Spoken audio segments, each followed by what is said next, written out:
So I married a film critic. Welcome to So I Married a Film Critic. I'm your co-host, Julia. Aloha, this is Barry the Film Critic. Hello, everyone.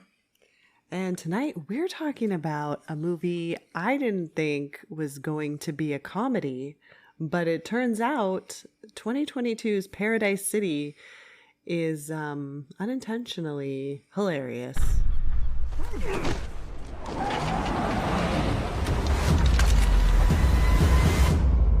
My name is Ian Swan. This man is my prisoner.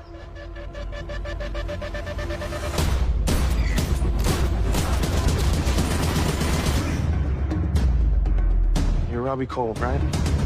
You're Ian Swan's son. Another bounty hunter? Yeah. Your dad and I used to work together. He made a lot of enemies. He's tracking a real whale of a bounty. Are you dangerous? Not to my friends. Well, that's too bad, because I have enough friends. El Gringo Narco. Biggest meth operation in the Midwest. That make Maui the international drug port. A toast to the new Maui. From now on, everybody's wishes come true. He's a stone cold killer tied to the cartels. Word of advice, I would leave this island and not come back. You want to get to work or not? Let's do it. Buck has a lot of influence on this island. Don't you ever doubt me. You think I'll drown? If we're lucky. Make sure he's dead before he leaves this property. What are you waiting for? Christmas? We don't have a chance. Get down!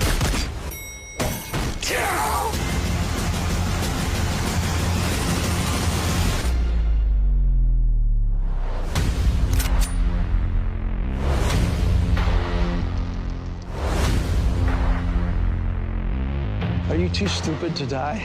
You've been chasing me for 10 years. I'm a little OCD. Yeah, it's probably the funniest movie I've seen this year, too. This was, most people who've listened to this show, they, if you haven't figured it out by now, we're recording this from Maui. When this production came to this island, it was a very big deal. It's often that there are movies that are shot in Hawaii, but they don't take place here, And this was a rare example of a movie that was shot on Maui, and it's actually about Maui. That almost never happens unless we're talking about an episode of Hawaii Five-0 or Magnum P.I. So it was a very unique situation. And, the word getting around, like, it's a movie with Bruce Willis and John Travolta. We're going, wow! And it's Chuck Russell, the director of Eraser and The Mask, and the last major movie he did was The Scorpion King, which launched Dwayne Johnson. And oh man, like they're shooting this movie locally, and there's words of Bruce Willis and John Travolta sightings, and two things started to leak out from the production, and it's a weird one for me to talk about because I know some people worked on this movie. One is that it was a labor of love; everybody had a great time working on this movie, and two, it's not quite the movie you would imagine it to be. So like whatever, like a big Bruce Willis, John Travolta action movie. No, this is Adjust your expectations significantly. This is a film that, for all the star power is really the biggest thing that it has to offer. In addition to beautiful vistas, it's a low budget film that really you'd expect it to premiere at the bottom of a Walmart DVD bin or strictly on streaming. And word coming from the production, it certainly sounded like a B film, despite the fact that it had the cast that it does, despite the fact that it's it read like a big deal until again like everyone I know who worked on it has lovely things to say about the movie. They really do. Yes, the production, the script is a different story. Script is a whole other thing. It's one of these things where if you're just seeing this movie on the mainland and you haven't been to Maui in some time, or you only know Maui as a vacation destination, this is probably going to be just a really forgettable and disposable action movie. But if you live on Maui, if you spend any kind of time here, if you've grown up here, this will also be disposable and forgettable, but also really one of the funnier movies you'll see in some time. This film, even though it was written by 3 people, including the director, it does strike me as a film written by individuals who have never been here before. Yeah, I thought, have they visited Maui? Did they do any research at all? I mean, just not only like a Wikipedia search, just asking someone a question could have solved so many. There's a lot of bizarre stuff in this movie, and as you noted while we were watching, like this feels they think that Maui is a lot like Oahu or even Los Angeles, and it's not. Yeah. It really isn't. There's some bizarre stuff in this movie, and some of it's really funny. Some of it's incredibly insulting and condescending. For a movie that really, it actually wants to dig into the Maui crime world as it is, but it also wants to deal with local culture and you know, it wants to deal with indigenous Hawaiians versus the rich white people who live here. It wants to deal with that, but it doesn't. It brings up a lot of weighty topics and then kind of glosses over them, and you're just supposed to be fine with it. Yeah, it brings but the thing is, like, yeah, the movie is not political. It pretends like it is at times, but it absolutely is not a political film. And you know, you could just excuse the film. You know, it's just a disposable B film, but it's much worse than that. It's you know, to cut to the chase a little bit. There's a film right now that's playing in it's in limited release. It's been playing in these film festivals all over the world. It won the Best Picture at the Boston Film Festival. It's called The Wind and the Reckoning. That is a locally made movie about Hawaii, directed by David Cunningham, stars Jason Scott Lee. That's one of the best movies dealing with Hawaiian history, or even a locally made movie I've seen in forever. That's an incredible movie. And on the opposite end of that spectrum is Paradise City. All right, well, let's get into it, because the very opening scene, title card, you know, you're flying into the island and it says Hana Coast, Maui. Hanna. Not Hana Coast, which is Hana. And I was just like, really? You didn't even have anyone spell check for you? This is ridiculous. Well, Juliet, you clearly have never been to the mythical beach of Hana, as this movie tells us.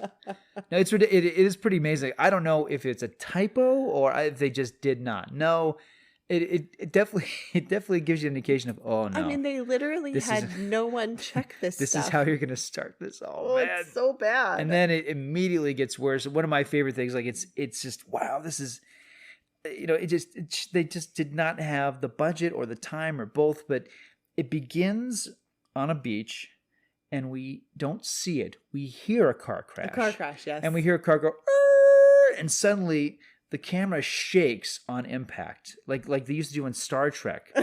So it's like a boom, and the camera like shakes, and then the camera keeps tracking, and then we see this car smashed against this tree. Yeah, with an expired safety, by the way. So you know these people are like, this car is really a local car, and you know, actually, they're trying for authenticity. It wasn't expired when they filmed it, probably. There you go. Because it was from 2020. But now that it's come out, it's definitely expired. See, there are like one or two really accurate things in this movie. Yeah. So the camera keeps panning.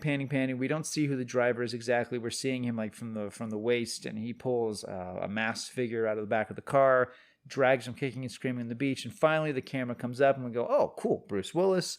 A bunch of bad guys show up in the distance, and they immediately start firing at Bruce. And of course, Bruce has a machine gun on him. And not only does he initially not get shot, but he just wastes these guys, blowing them away. Yeah. Yeah. Okay, so Bruce Willis plays Ian Swan. Ian Swan. Like the bird. That's like a line from the movie. That's a quote from Paradise City. Well, yeah, he gets shot. He's actually filming this scene with his cell phone that's like strapped to him, which comes up later on, which is a ridiculous plot point. But yeah, he falls back into the ocean, and then there's blood everywhere, and eventually he becomes shark bait. And as you rightly noticed, they cut to another scene with Stephen Dorff on the beach, and you're going, did we just see a flashback?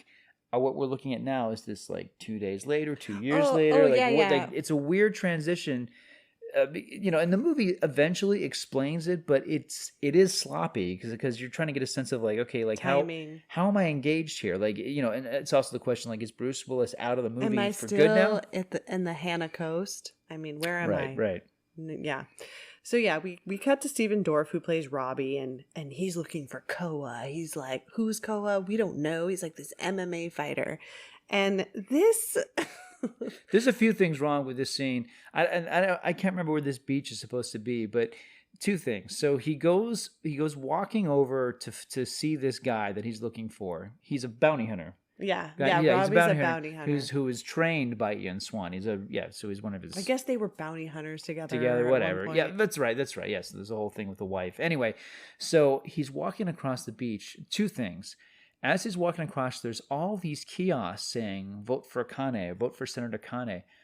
I've never seen that in my life. I've never seen kiosks like Kiosks with like voter booths on a beach. Anywhere. Okay.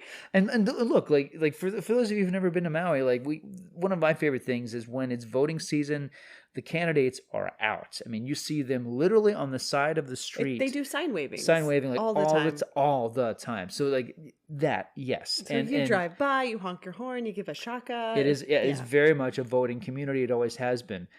But this is ridiculous. Well, I mean, only 30% voted in this past election. So, in any case, have you ever seen a voting kiosk on the beach? No, It's crazy. I have So not. there's that detail. Have like you ever that's, seen an MMA cage fight on the beach? which is the next thing that we see. There's literally like this teeny tiny little cage. I mean, it looks like something you would like put to like, I don't know, like control a pit bull. Okay, it's like they took just like a fence and they made like, it doesn't even look that big, like 10 feet in diameter, maybe. Like it's small. And apparently one of the guys, like this is his school that he has, that he it's very ill defined and it's incredibly silly that it's just suddenly like right there on the beach. And they're practicing and some of the guys are just like kind of throwing punches in the air. It kind of looks like when you're like hitting a sandbag by yourself, like boxing, but like they're supposed to be MMA fighters. Yeah, and it doesn't. It does not work. Here's the thing. Look, like again, I mean, no disrespect. For all I know, all these actors are actually MMA fighters. I don't know if it's the choreography or the way it's shot, but these scenes are. This is not an impressive scene. No, this isn't like Warrior with Joel Edgerton. Like you don't get a sense of like, oh man, look at those. No, this literally does not happen here. I've never seen it on the beach. No. Anywhere, a public beach. If anybody's doing that stuff, it's definitely where out of sight. You know what this movie doesn't have any of? Homeless people. Or cockfights. Yeah. I've seen more homeless people than cockfights. No, but you know that there's like illegal cockfighting. It's not on the beach. It's somewhere else, like out, hidden away. Where is it, Jules? I have no idea. I don't know where it is. But I do know one of our neighbors. How do you know it? Oh. Has a lot of roosters. Maybe he just likes roosters. I think he's raising them for cockfights. I think he's illegally cockfighting. Maybe he just likes cocks. No.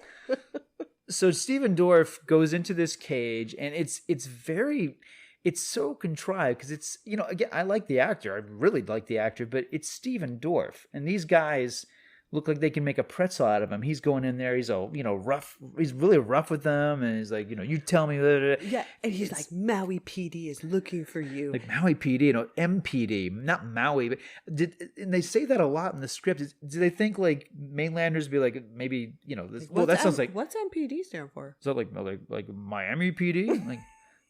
Okay. No, it's MPD. Maui. Yeah, I mean, if it was KPD, we know it would be Kentucky PD. It's Maui MPD. Okay. Anyway, they keep saying. But they Maui. say like Koa stole a cop car to take his mom to the hospital, and like that's why the cops are looking for him. And so it's just a ridiculous plot point to begin with. It's just they're trying to introduce the character, get him off and running, establish that Stephen Dorff is a badass who shows up and like and does his bounty hunter thing. It just doesn't completely play because, I mean, for one thing, I don't know, he doesn't have the gravitas of Bruce Willis, for example, or any of the guys playing the MMA fighters. Yeah. He looks like he's about to be beaten up. So it comes across as a weird contrivance that they're just like, they're intimidated by him and they don't even lay a hand on him. So then MPD does show up and it's this Maui PD. chick. The actress's name, I think she's a model, Priya Lundberg. Okay. So she becomes a main character in the story. But anyways, she's introduced, and another character yeah. is quickly introduced too. Bruce Willis's son, Ian Swan's son, rather, Ryan, played by Blake Jenner. Yes. So So Ryan Swan shows up and he wants to know who killed his dad. And so there's a whole thing at the beach with Koa and the MMA fighting and all this nonsense. But then Ryan goes to view his dad's body. And it's like... It looks like the corpse you would get at Target a week before Halloween, like one of those plastic corpses. Yeah, but you only see like the top of the head, and they're like, yeah, a shark got him. And you're like, what is this? It looks just like a blob. I don't know. And not to spoil the plot, and I'll be vague about it. We're spoiling the plot. All right, fine. It's not Bruce Willis, it's established, but still, like, dental records, facial recognitions, the eye color. Like, he's just like, yep, that's my dad. Dude, come on, man. Like, there's all sorts of ways you could pinpoint a corpse, and they're just like, well, he was bald, so it must be Bruce Willis. Yeah. They just it looks like they tried to make it so his brains were like hanging out, but it doesn't even really. Again, it doesn't look like brains. It looks like those stupid ornaments you get at Halloween at Walmart, like a week before Halloween. It's so An ornament. One of those. Okay, ornament's not the word. But, one of those. Those fake plastic skeletons go. When you walk past them. Yeah, yes. It looks like the prop that it obviously is. A prop. Yes, it does look like a prop. So anyway, we're supposed to believe that Ian was munched by sharks and then his body was recovered. So we find out that, which doesn't make sense because where he's on the beach when he falls into the water. I mean, those sharks have to basically rub themselves on the sand to get some Willis. Yeah, I mean, he was right on the shore when he fell I don't buy it. Okay. Anyway. So we find out Ian and Robbie were partners as bounty hunters, and they had a falling out because apparently Robbie made a move for his wife. Or actually slept with her. We don't really know. Yeah. So he thinks his dad found a huge bounty and got killed over it, and so they kind of talk about how they're going to split the bounty 50-50. There's this Bilford guy who, I don't know, like a fentanyl drug dealer. Okay, it doesn't really matter. Next, did they say fentanyl? Yeah, I think so. Okay. Then we meet Mr. Buckley, played by John Travolta, and he is trying to make Maui, quote, an international business hub. Like, that doesn't even make any sense. Like, Honolulu is an international business hub. Do you think they went Maui to? Is not. I mean, I don't know. I don't know a lot of behind the scenes info in this movie, but do you think they went to the film commish of Honolulu, and he's like, no. No. He's like, we got enough to deal with over here. I don't want to Why don't you guys go try Maui? Yeah, okay, yeah. You haven't had a movie over there in a while. Yeah, Exactly. we don't. We already got Hawaii 5-0. Like drugs? No, take that to somewhere else. Take that to the outer islands. Yeah, we had to deal with that Cameron Crowe movie. Like, no, we're done with you guys. Go to Maui. See if they'll want to do your movie.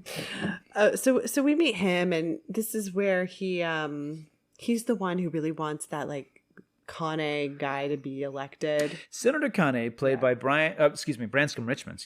Branscombe Richmond has been in maybe 100 movies, I think.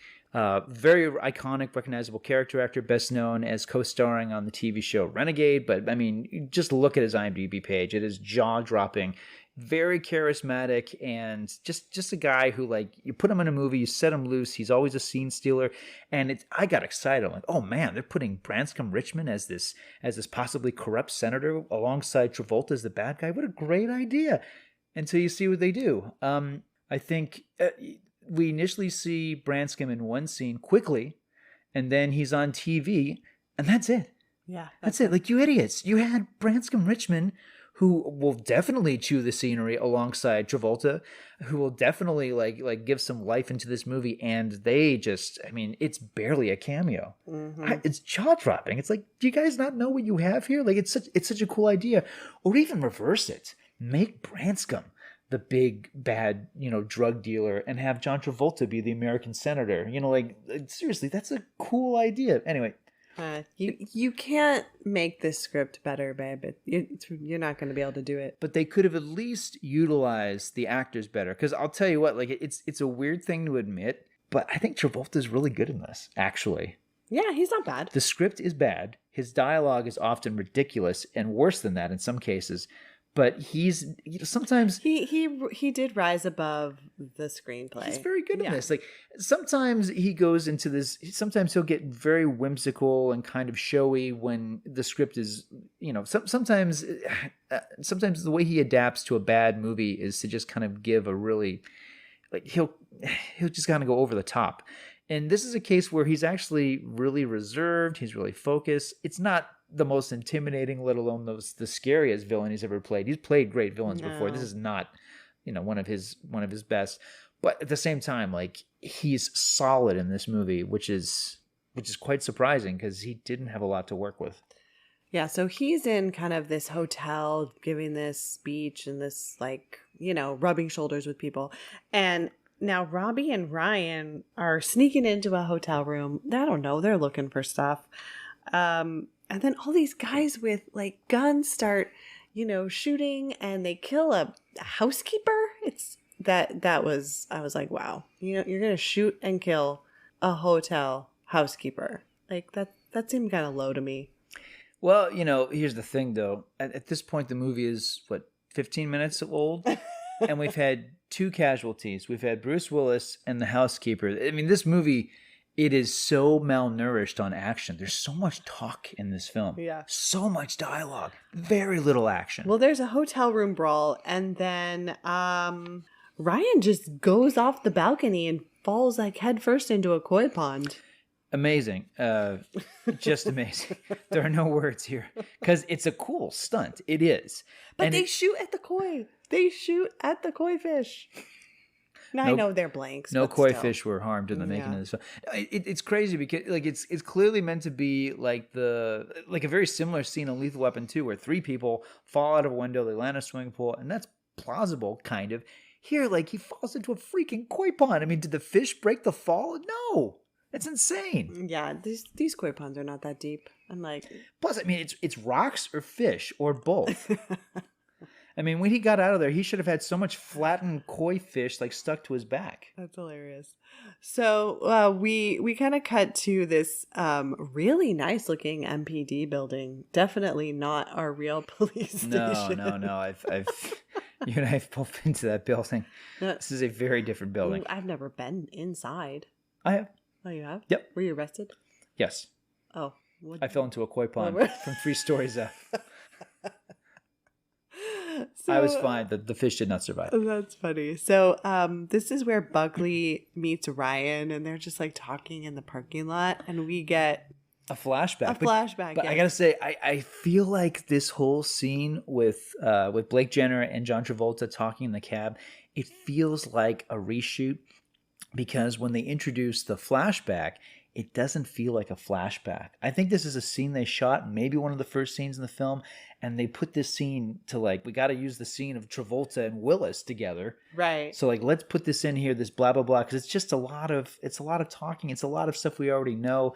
We know Travolta's the bad guy. We know Blake Jenner's looking for his dad. But I mean, so they're kind of just spinning their wheels, and Travolta's doing this thing, talking about coffee. It's okay, all right, you may talking about, a Royale, which she's famous in a movie once. Of course we'll listen to Travolta talk about coffee.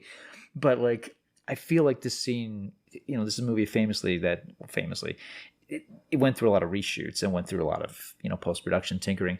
I think this was a reshoot just to justify the Willis scene. Because otherwise, it has no purpose. Right. No, well, he's just he's trying to get Ryan off the island. He's yeah, I think, Hawaiian Airlines has a flight tonight, and here they serve a meal. It's stupid. It's just well, then he says the meal is pineapple and coconut. Again, whoever wrote this script. It's so full of just stereotypes. Just stupid. Yeah, Travolta's, but, if you want to have a pizza, you might want to have a Hawaiian pizza because I hear they got ham and pineapple in it. Yeah, ridiculous. Yeah. So, Ryan decides to turn on the radio, you might hear some Don Ho, okay? Let me play you my ukulele. Do you know that ukulele comes from the words jumping flea? And uku and lele? Oh my gosh. So Ryan, he gets help from the hot MPD girl, And this is hilarious because this is where they go to a strip club called Riptides. Fun fact, it does not exist. We do not have a strip club on Maui. We don't have a gentleman's club on Maui. And if we do, it is not legal and it's not something that's well known. At least, in my... It's underground if in my it's super anything. my super cool circle of movie critics, we are not aware of a cool gentleman's club on this island. No. Yeah, it's right next to Fleetwood's on Friend Street, which is hilarious. I'm sure Mick Fleetwood is thrilled that this movie gives you the impression that right next to his fantastic restaurant is this sleazy, skeezy basement. This basement strip club, but it has like this big sign up front goes Riptides, and you got to walk on a surfboard. On a surfboard, yeah. Okay, but the funny part is they go down there and the MPD girl, what's her name? Find out her character's name because I can't remember. It's probably Lundberg, but yeah. Okay, so she's like, these girls have gotten me more information. Savannah, that's right. So Savannah's like, these girls have gotten me more information, and the strippers are like, I'm like, what are they pretending to be undercover cops? Like, what is she paying them to get information from clients? It makes no sense. She treats them like they're on her like force. It's weird. They want it to be kind of Charlie's Angels. I mean, what it feels like is an Andy Sedaris movie. I mean, this feels like one of those 80s Andy Sedaris movies, like Hard Ticket to Hawaii, interestingly enough, or Savage Beach. Anyway, like it wants to be like playful and sexy, but what it is, I mean, the camera is just leering like crazy at these actresses. It feels like this movie wants to be like a 1980s action movie, but the thing is, it's not sleazy enough. It's definitely not violent or exciting enough it's really nothing enough. This movie, it could have been rated PG-13. It does not deserve an R rating. It really doesn't. Other than this scene where the camera is like, lingering on getting some all butt cheeks, getting all slack-jawed. Yeah. Well, it's funny because she talks about how Buckley has like some mining scheme. I'm like, mining on Maui? Like where?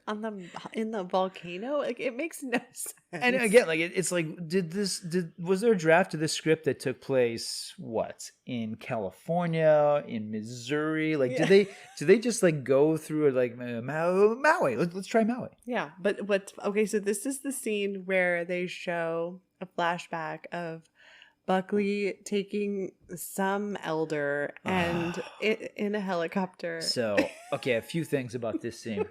So the scene is that Travolta, yes, he drops an elderly man into lava. Yeah. Via helicopter.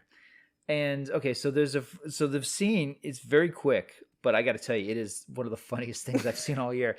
So it's a reverse shot, and this poor actor is in front of a green screen pretending to fall to his death in front of fiery lava. And I got to say, it's been 25 years since Volcano and Dante's Peak. Volcano technology apparently has not improved with CGI because Volcano in this movie, like those films, still looks like angry cheese dip. And then you cut back to Travolta. He's supposed to be in a helicopter. Clearly, he's wearing sunglasses, and in the sunglasses is the reflection of the lava. So, like, okay, they put some CGI in his sunglasses. Well done. But, like, Travolta is sitting in a helicopter, and the camera quickly pans away. Clearly, he's sitting in a helicopter that's just like right there on the tarmac. Because you don't even see the propellers. Like, no, he's clearly just sitting in, like, this mock helicopter.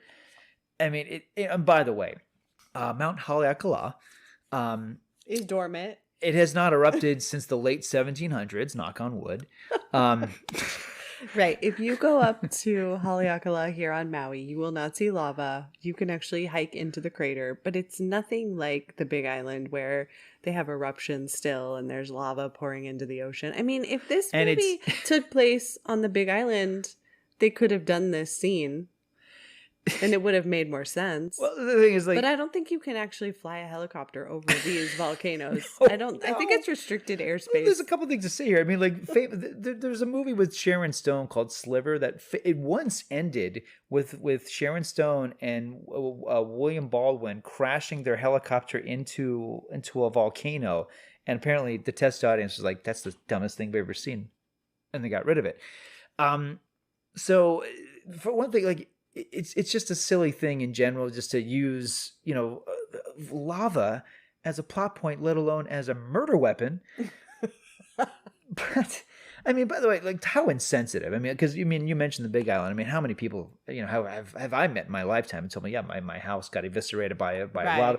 So like even using in this way is ridiculous. But here's the thing: you would notice a helicopter above lava dropping a body in. Like it's not like there wouldn't be like National Geographic, reporters like, hey, do they just drop a body into the volcano? Because it is a national park, so there's like so they many wouldn't people notice a up there. helicopter. Do they just drop an old man into that lava pit? Hey, is that John Travolta? They're like, oh, that's Mr. Buckley. He's just above the law. It's fine. Yeah, it presents so many problems. But I mean, maybe it's a cool visual on some level, but the fact that they mention like, and then they drops it's narrator that drops him into Mount Haleakala. Like, oh no. Oh man, you guys, you don't even care. You don't. They don't care at this point that everything they're doing on this island is completely inaccurate. I mean, they could have just made it they could have made it Mount Kilauea, right? They could have just said that, like, okay, he helicopter flight to another island. No, it has to be in a volcano that, again, knock on wood, has not erupted since the late 1700s. Yeah, it's ridiculous. Okay, so then Ryan and Savannah and hilarious. Our MPD chick. Oh man, at this point they position them as the lead actors, and I feel bad for the director because I have a suspicion that he like went to the producers like, okay guys, I read the script, I got an idea. Okay, so for the two hot, sexy leads, how about we get Channing Tatum and Rachel McAdams? Oh, what's the budget? Okay, Owen Wilson and Emma Stone. No, and like an hour later, he's like, okay, Bubbles the chimp and Pauly Shore. No. Okay, we got Blake Jenner. What's he known for? Oh, okay. Yeah. Priya Lundberg. What's she? Oh, okay. She's okay. All right. Yeah. Okay, but we can afford them. Okay. The funny part is like they get on a speedboat, and I'm like, you just don't see a lot of that around here. Like you don't. No, that's very Miami Vice. Is what it is. You don't like where they went. They could have just driven. Yeah. Yeah, just get a police escort. But whatever. Okay, so they go. It's more glamorous, and of course they show. I mean, they're dressed like they're in a movie. They're not dressed how you would dress on this kind of trip. So they go to a private cove with a metal detector, and it's supposed to be. I think it's supposed to be Honolulu Bay, which is hilarious because they find Ian Swan's cell phone that he had on him when he was shot, like eaten by sharks. Yeah. So his phone's just right there, and underwater. They find it underwater, and it still works. It still works. I know. Man, whatever his plan was, man, I want to find out. Like that's the phone I want because I'm dropping my phone all the time. So I was like, so did this phone like fall off of him in Hana and then somehow travel? No. Hana. Yeah. Hana. They went in, it fell off of him on one side of the island and it like migrated all the way to the other side. Like the jaw. It's like the shark from Jaws of Revenge. Like it's amazing. It's impossible what they said. So anyways. Crazy. But that's neither here nor there. The fact that this phone still works, I'm like, wow, get me that waterproof case. Should we ask the question rhetorically but also kind of seriously, like, was this movie meant to be a comedy? Was this movie meant to be a parody of all the awful Hollywood movies that have been made in the islands over the years? No, I think this is all like unintentional. I think it's a lack of research. I have to ask it because it's so comical how bad this film is. I mean, it's bad as just the movie that it's bad at face value, but it's certainly bad in terms of this movie wants to utilize all these beautiful locations, and it does. And it is set on Maui, and it's about Maui, but it's not even about the real Maui. It's about some weird druggy like MMA fighting. I feel like they want to make it Miami. Yeah, Miami or Los Angeles or Miami. Honolulu. No. Okay, so no, I think anybody from Miami listening to this, like, yeah, that checks out. So then Robbie meets up with Buckley at his house, which is this really cool country club actually here. Yeah. It's known as the Marilyn Monroe House. It was actually... It's a Frank Lloyd Wright designed house. Mm-hmm, that he designed for her, and then it ended up being built here, and now it's kind of a country club-ish place. We've spent some Thanksgivings at this place, yeah. So Robbie is kidnapped, actually. I put on here that he meets up with Buckley, but no, he was kidnapped by Buckley. Well, at the end of their big talk scene together, and it's a long talky scene, he gets Buckley orders one of his henchmen to come and beat him up, and it's just this stuntman, faking these punches at Steven Dorff while John Travolta watches it the way a cat watches a pen light. Yeah. Well, what did you think? It's not like it's supposed to be shocking. You're like, all right, yeah. So that's what they're doing there. What did you think about Buckley slamming the locals for calling him a tourist / colonizer? Yeah. I was like, this is so weird. It feels off because the movie doesn't know what to do with it. Because again, like there's just no research. This movie, like it's like, okay, it's one thing if you're gonna deal with the overthrow of the monarchy, if you're going to deal with Hawaiian sovereignty, if you're going to deal with the kingdom of Hawaii, if you're going to deal with all that stuff, this movie doesn't want to. It wants to be very much like good and evil. It wants to be good guys, bad guys. It doesn't want nuance. It does not want to deal with any kind of anything remotely controversial. But it brings up a lot of controversial stuff. The thing is, like, if the movie actually was about that, think about, like, for one thing, if this was an awesome action movie and it had that, think about how much better this film would be, how interesting it would be. Like, man, they made this kick-ass action movie on Maui, and it's actually about social issues and history. It would have made more sense if, instead of him saying, oh, they think I'm a colonizer, if he had just said, oh, they think I'm an effing Howley. Like, I would have had more respect for that, because I'm like, yeah, they probably do think that about you.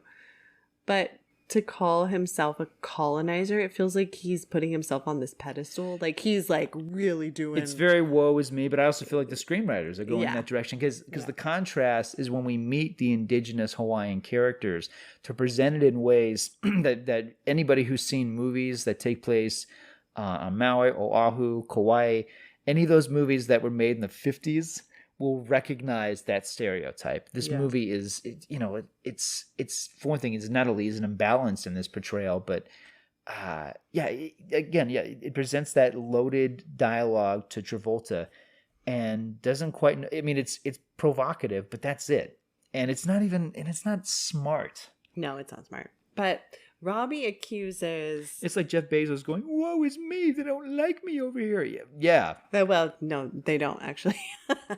Okay, so Robbie accuses Buckley of being bankrolled by that Bilford guy who was like the drug kingpin or whatever. Yep. And so we kind of end with them and we move on to Ryan and Savannah going to Paradise City, which is Paliuli Village, and apparently it's a homestead not bought out by Buckley, and it's really weird because they're hiking through the jungle and all this stuff to get to this place, and when they get there I was like, there's no way that this would ever be a real place. Like, it's a very idealized version of what like a Hawaiian homestead would even look like, and oh my God. I mean, that's putting it mildly, hon. I mean, it's like the Ewok village. Yes. It's so, I mean, it's such a movie set. Just like this magical, like they live in like huts and there's waterfalls. I'm like, no. And even though they are greeted by machine gun toting locals. Yes. And,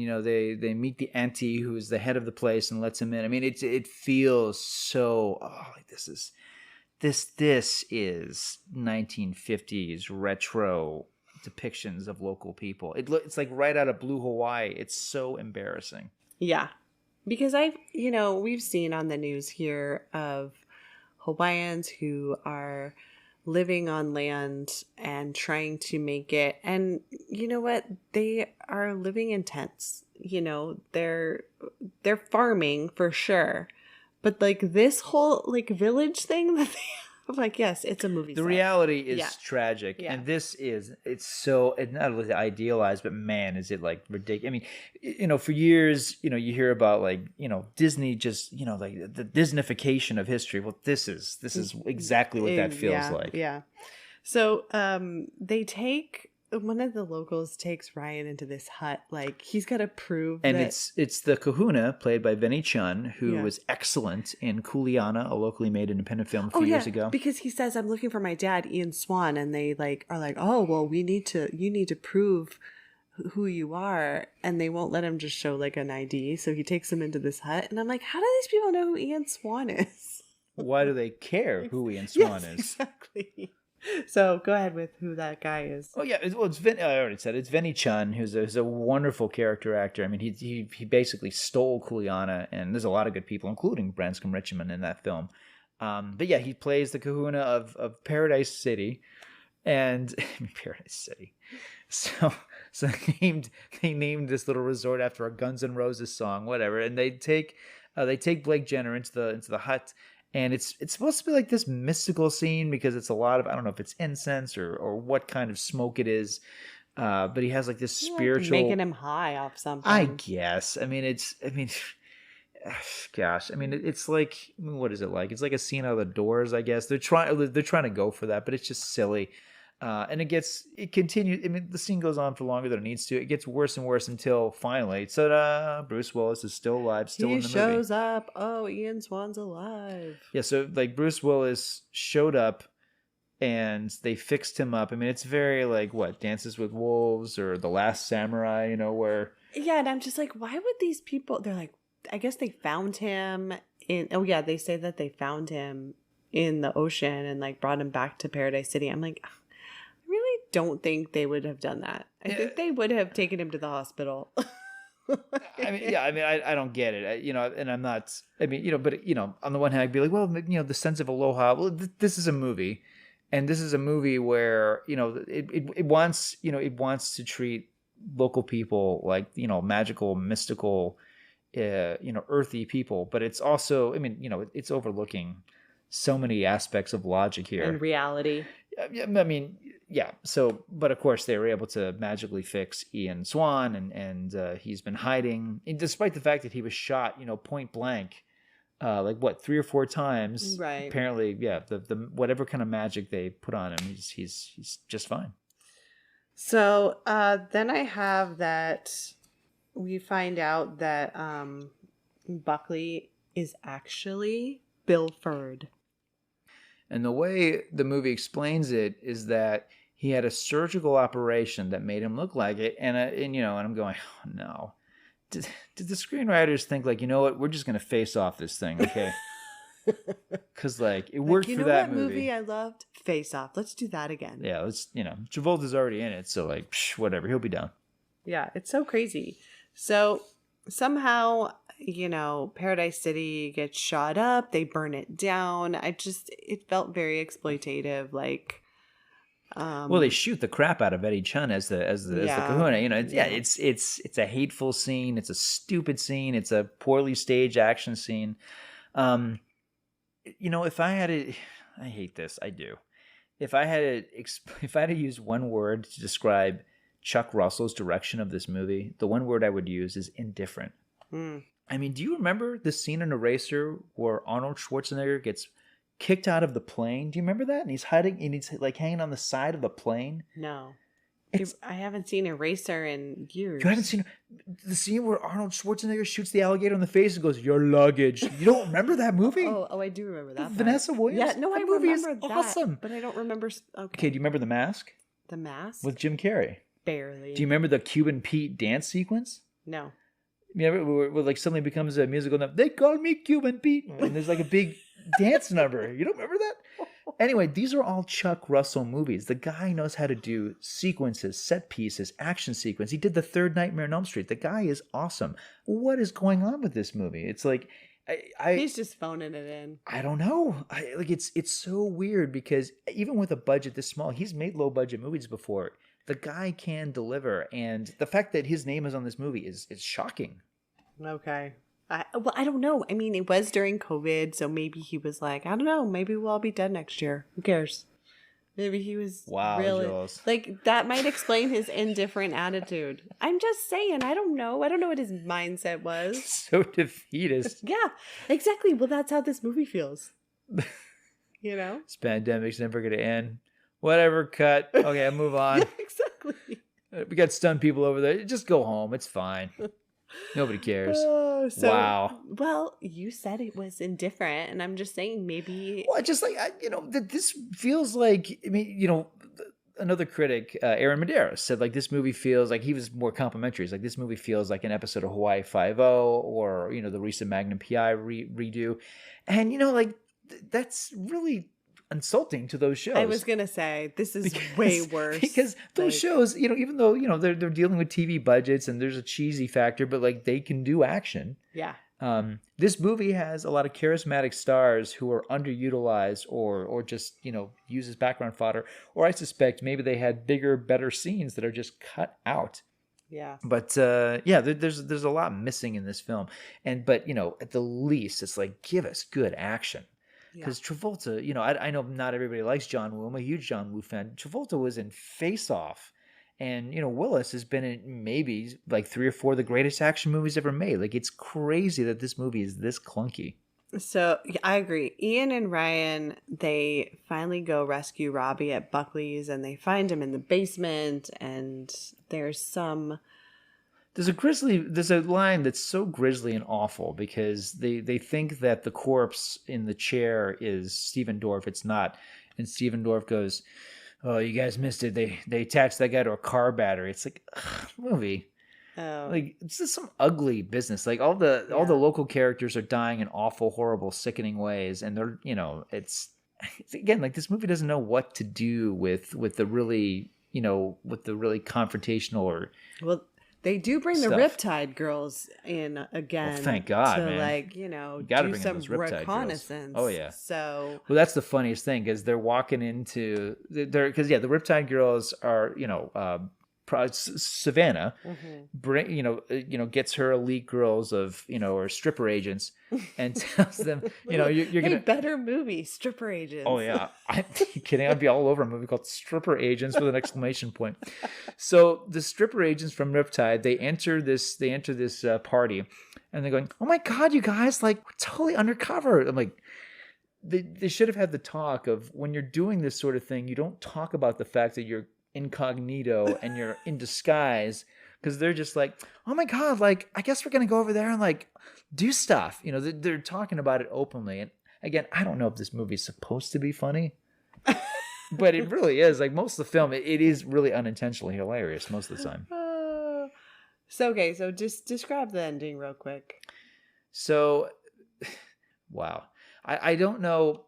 So suddenly the movie takes place next to the ocean, which is geographically not where this house actually is in real life. Yeah, whatever. So it becomes a standoff or a face-off on the beach between Travolta and Willis.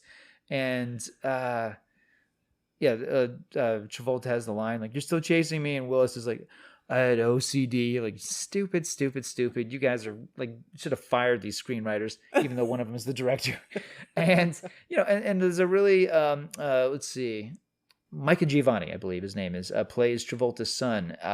Handsome guy, like an interesting actor. He's got a few lines here. Otherwise, the character is just barely in the film. It's another tragic waste of a good actor.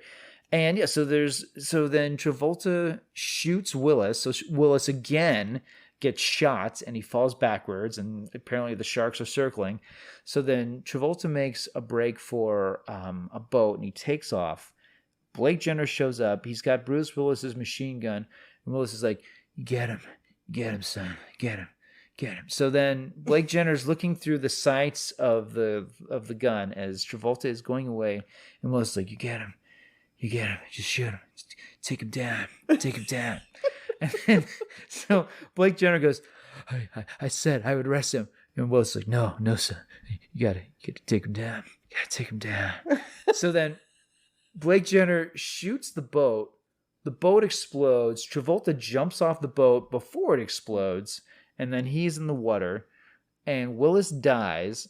And then the next shot is John Travolta doing a perp walk. These cops are taking him because apparently not only did he survive the explosion, and now his clothes are all dry, and they're making him a perp walk to the car. And then someone says, "That's right, we finally caught Mr. Arlene Buckley." Like, Arlene? Are you kidding me, screenwriters?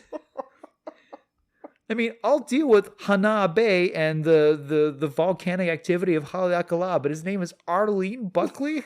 You idiots. This guy once played a character named Tony Manero, you idiots.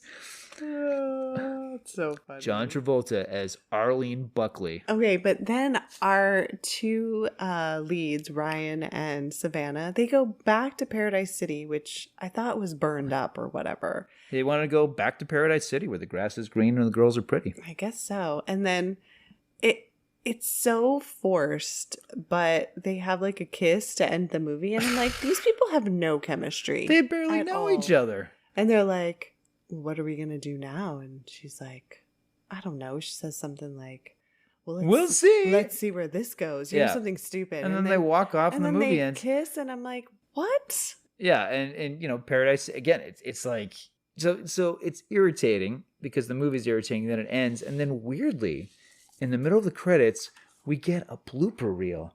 It's like, when's the last time you saw a Bruce Willis action movie with wacky outtakes? No, it's the worst, most unfunny blooper reel I've ever seen. I mean, at one point we get Bruce Willis talking to a sea turtle that walked into a scene. That's kind of amusing. But as you noted, you know, I mean, I guess... I feel like they were way too close to this turtle. I was actually kind of upset about this scene because I've been on beaches where people don't know you're supposed to stay a certain distance away from them because, like, guess what? If everybody tried to get a picture, if everyone wanted to touch a sea turtle, they would just be touched all the time and it would be really awful for them. So, you know, there's rules about that. And, you know, I've told people like, hey, you know, back up, please. You know, they did not tell Bruce Willis the rules. No, they're just, and Bruce Willis is just like, hey, turtle, what's going on, turtle? Hey, there's a turtle. And I'm like, this turtle look is all the closer best than 10 lines. feet. Like, hey, turtle, you want to be in an action movie, Bruce Willis? yeah, and it looks like kind of like hey, turtle, it's John Travolta. What do you think? Hey, turtle, you're in Paradise City. What do you think, turtle? You know, and you're watching these outtakes like, oh, they should have let Bruce write his own dialogue because this is better than anything in this movie. Yeah, so that's your Hawaiian education for the podcast is stay away from the turtles. Away from the turtles, and Bruce and the Willis. seals. You know, like, leave them alone. And it's like, if anybody from PETA had been on this man, in a regular set, but I don't know obviously what was going on in the Paradise City set. Nobody was monitoring these interactions. You know, I mean, I don't know. And for for all I know, they had people on this. It's weird too because on the IMDb page, not only is there a shot of Willis in frame with the turtle, but there's a shot of, it's pretty crazy. The film commission, our local film commissioner, and our then mayor and Willis all in a shot. I'm like, what were they talking about? You guys got too many turtles on this beach. They're talking about making Maui an international business hub, obviously. You know, you guys, I kind of see I think we should do a Paradise City too. What do you guys think? Yeah, this there's so much missing from this film. And by the way, let me make it very, very clear. You know, that this movie was made prior to the knowledge that Bruce Willis has aphasia. He had made, as everybody knows by now, he made dozens and dozens of films over the last few years, and all of them have been released straight to DVD. People have made it like, oh, Willis has only been doing this kind of stuff for a long time. No, like, Willis had, the last hit movie that he headlined that he was in was Glass, and that was 2019. And then he was also in Edward Norton's movie Motherless Brooklyn, so it's not like he's been making nothing but bad B films all these years. You know, and I've only seen a few of them prior to Paradise City. But I want to be clear about, like, for one thing, of course, not only do I not mean any animosity to Willis, I love him. He's a Jersey boy, and I have the same initials as him, so of course I love Bruce Willis. But in all seriousness, like, a few things I'd love to throw out about Willis. For one thing, Die Hard is not the peak of his career. For those of you who are, you know, feel about Willis the way I do, please revisit 12 Monkeys. Let's see, Nobody's Fool, Mortal Thoughts, Breakfast of Champions, Pulp Fiction, Unbreakable, The Sixth Sense. I mean, there's so many great performances that he gave. It is unfortunate that he's probably best known as John McClane, but he's a fantastic actor. It's very unfortunate that the latter part of his career is attached to movies like this, although part of me admires the fact that he knocked off so many of these films. And apparently he's got one more coming out this year. And I'm not saying that this is not to say the least, this is not a great film. But it's not. It's this. The movie's not great because the script sucks. It is. It's It's not his because- fault. it's He's not barely in because- the film. Yeah, it's not because of Willis or even Travolta. Yeah, And- yeah, and I mean, and to say the least, like, you and I mean no ill will towards Willis. Of course not, and Or nobody's thinking Travolta. that. Yeah, no, okay. I want to throw that out there. Like, it breaks my heart what has happened to him. At the same time, the movie is not his fault. It's the fault of 3 screenwriters who, I mean, have they ever been here before? I don't know. I don't know. Because even the other character actors that are in this movie, like Savannah and Ryan or whatever, they're not even, their performances aren't even bad. It's just that the script is terrible. So They're like they're too green to carry a movie, and unfortunately, they're kind of expected to. right. And yeah, it's not happening here. No, there's some good people that worked on this film. I could speak firsthand about some of them. But this movie is part of the problem. There's been too many films, for one thing, made from the Hawaii outsider tourist perspective about Hawaii, about the Hawaiian Islands, about just too many movies that are from a tourist perspective. I think The Descendants in 2011 was as good as it gets. I think that movie was fantastic. It was excellent, and for me, that should have been just like, okay, just stop. You've done it. This is as good as it's going to get in terms of a movie about a mainlander coming to the islands and dealing with legacy, dealing with responsibility. That movie is excellent. We need more movies that are not from this very limited and frankly very stereotypical perspective that allows a lot of stereotypes, allows so many movies to have these really not only hurtful but frankly completely condescending depictions of what it's like here. I'm excited that there's so many great local films, everything from Christopher Kahunahana's Waikiki to Mitchell Viernes' film Water Like Fire. As I said, The Wind and the Reckoning is currently in theaters right now. There's a lot of, and Kuleana, made by Brian Cohn. There's a lot of great films that are made locally that represent the Hawaiian Islands, contemporary and also in the past, in ways that are profound. Get a Job. Yeah, Brian Cohn's film. Thankfully, when I was a kid, there was Picture Bride, 1995. Terrific film. Kai Ohata wrote and directed it. Miramax released it. But a lot of those films were few and far in between. But over the last 5-10 years, I've seen a lot of great locally made independent films that are profound, that are brilliantly made, have great performances. And some of them are just floating on streaming. Some of these movies you really got to dig for them. But please dig. There's great films that represents Hawaii in its most profound, its most in-depth, its most layered, and talking about the pain and the truth about what it's truly like, not only for people who live here, but also for the indigenous culture. And then there's Paradise City. Yeah, so we give this what? Half star? I'll give it 1 star because I laughed a lot. And I do appreciate that. Yeah, there's some comedies that aren't this funny. Yeah, I'm giving it half a star because it sucks. Yeah, it sucks. It really sucks. And you know what? Even Wikipedia would have told them that Haleakala is dormant, and you should figure out how to spell Hana Bay. Any website. Yeah. Any website. Come on. Haleakala It's a would have quick told Google you that. search, and they didn't even do that. So. What's the name of the volcano? Haleakala. How do you spell that? It doesn't matter. It doesn't matter. Don't worry. I got Hana. I'll get this. Don't worry, guys. We got this, man. Yeah. So Money in the bank. There's no way we could improve this piece of garbage, but it was amusing, and I don't recommend it. But if you want to watch it and laugh at some of the ridiculousness. Oh, this movie is going to be a stocking stuffer for so many of my buddies. Absolutely. I'm getting, when this thing goes in the $5 bin at Walmart, I'm going to buy stacks of this. I'm going to give this to so many of my friends. Like, Merry Christmas, Paradise City. Yeah, because it is pretty amusing. And, there are locations in this film. I was just at today, actually. I'm driving past things, and I went to a beach with my daughter. I'm like, this is where they shot Paradise City. But, not in a way that's exciting. By the way, I got to say, we don't have a Riptides currently in this island, but if anybody wants to open a Riptides, you let me know. You're an investor now, or what? You're gonna help fund this venture?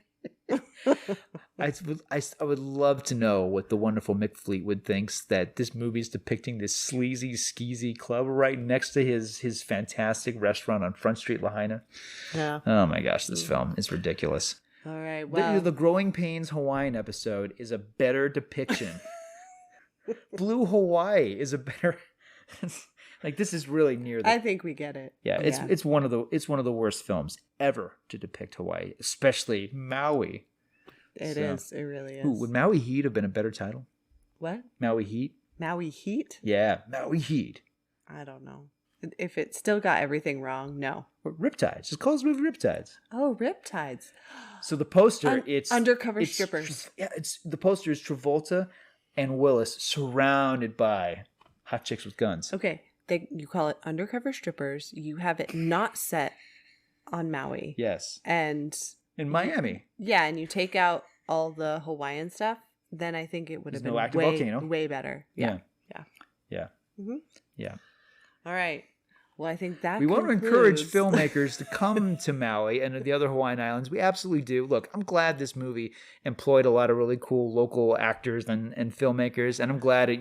But no, we need less exploitation films. Please, though. movies that actually get it, like The Descendants, and less films like this, please. Yeah. All right. Ugh. Well, that concludes our discussion of Paradise City. Aloha.